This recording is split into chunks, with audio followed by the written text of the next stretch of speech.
Assalamualaikum warahmatullahi taala wabarakatuh. I'm Roslinda binti Murad. I will share with you with the topic a conceptual foundation for smart education driven by Gen Z. So as a roadmap, so we have introduction, literature review, issues, Gen Z attitude, learning style, research method, and also the conclusion and future work.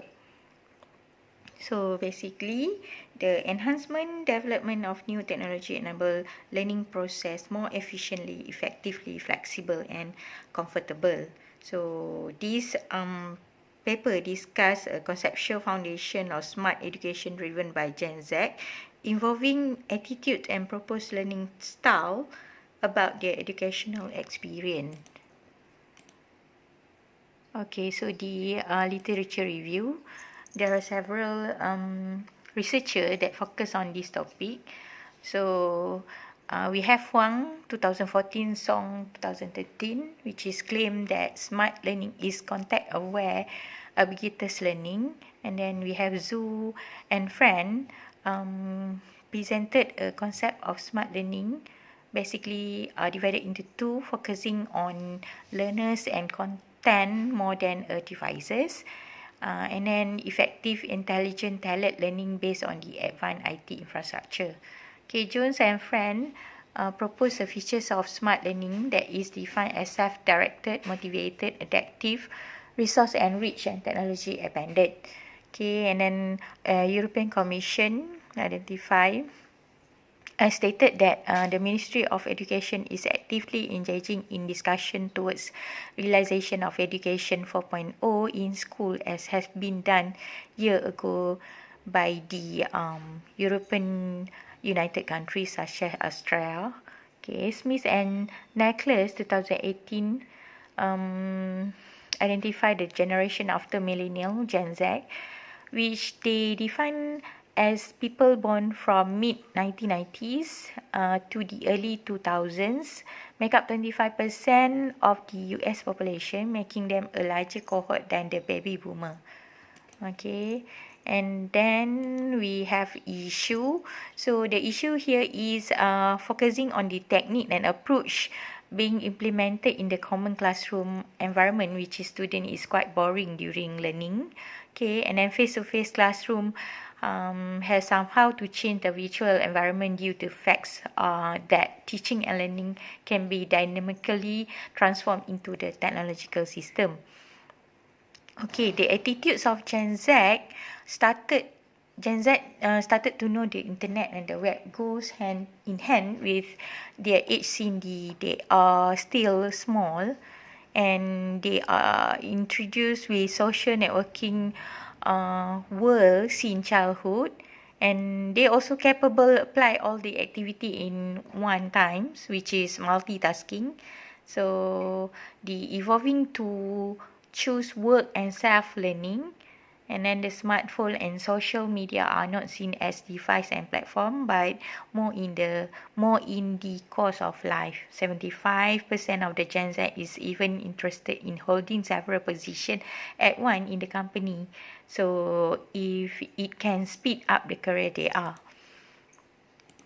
So for the proposed learning style driven by Gen Z, according to Haruska, Tinky, Stillman, and College,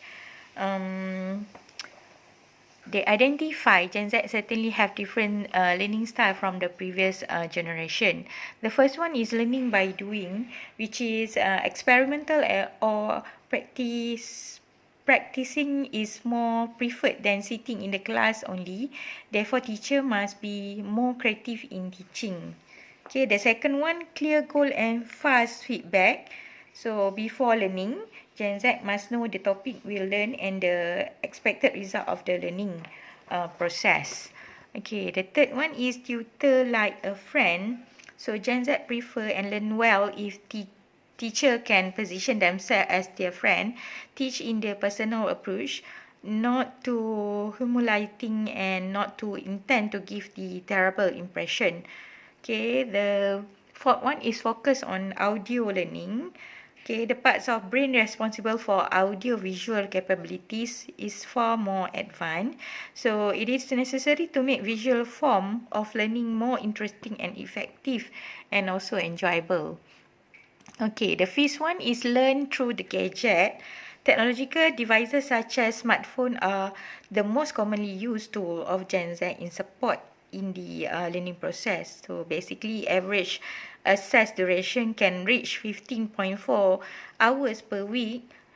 Through smartphone, they are not stuck with the textbook only, so they can look for more information that can be improve their learning process. Okay, next we have learn as a game. So learning as a game will be more fun and effective. Okay, it will motivate themselves to continue to push toward greater control of the subject matter. Okay, and then more critical thinking. Gen Z is more likely to focus on critical thinking to be able to solve the problem rather than memorizing information.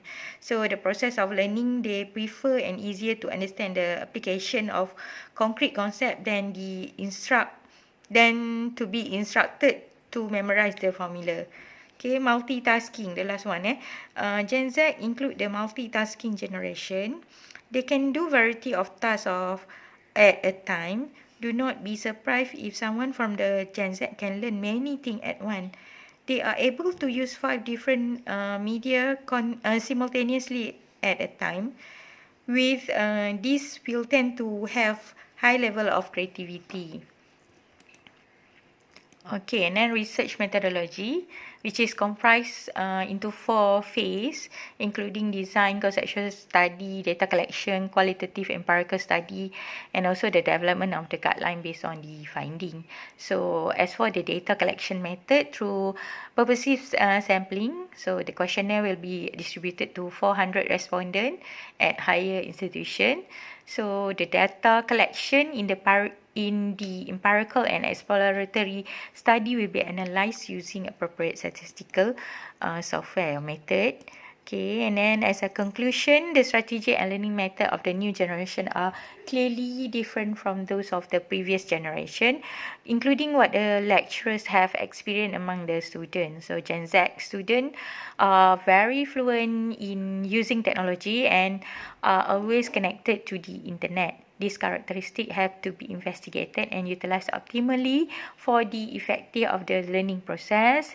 So the instructor or teacher does not need to be technical expert to master all aspects of technology. The new generation student need to admit their learning technology becomes smarter. The instructor does not to teach the student how to use the technology. So as a tools, technology will be able to improve quality, accelerate and streamline the learning process. So for the future work, the learning style driven by Gen Z also proposed to be tested in higher education institutions in developed and developing countries.